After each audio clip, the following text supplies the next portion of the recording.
Before we start, is there any Spanish translation needed for English? No? Okay. No, we have this man here, he's perfect for that. Antonio, can you tell us first, how was it coming back to Spain? Not to Berlin, to Spain, to Malaga. Okay, also for Berlin, but I guess we'll talk a bit about the movie. It was tough. It was an adventure. Actually, it was at some parts very beautiful, and some parts also very painful.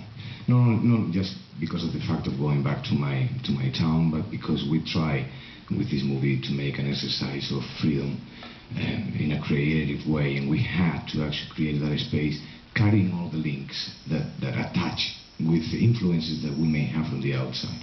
So what we try to do basically to do this movie is to cut all those links. What the professional world is going to think about this movie, how the box office is going to behave.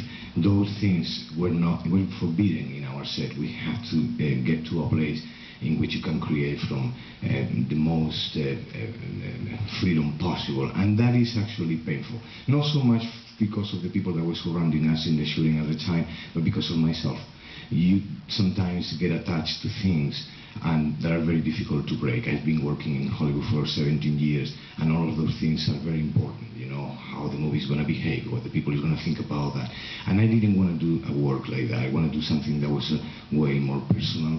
For me, it was very important to not only go back to my town, which I left almost 30 years ago to become what I became, and but to go back to 1970, at the end of the 70s when I left.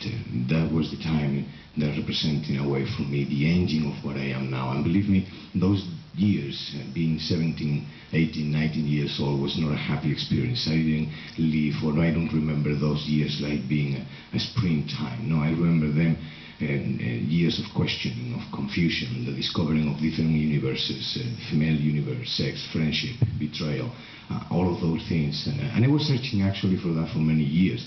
But it was when I was reading the novel of Antonio Soler that in page 30, 35, I knew I was in trouble.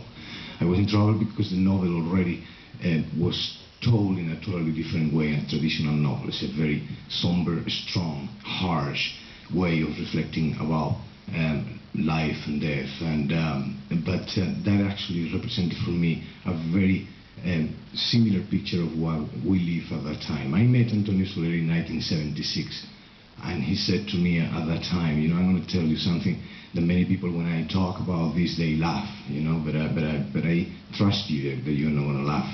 And he said to me, I want to be a poet. I said, well, I'm not going to laugh because you know, I want to be an actor, and the people laugh even more when I say that. There was a time in Spain that it was forbidden to dream, and we dared to do it. And we have a possibility, 30 years after, to reflect about ourselves at that time, about basically the impossibility to loving. That's for me, one of the big issues in the movie. Not only in the main couple in the movie, you know, Miguelito and Luli, but in other characters too. They feel it, but they don't know how to articulate it, even if they take the Divine Comedy as an instruction book for life. But there are no instruction books for life.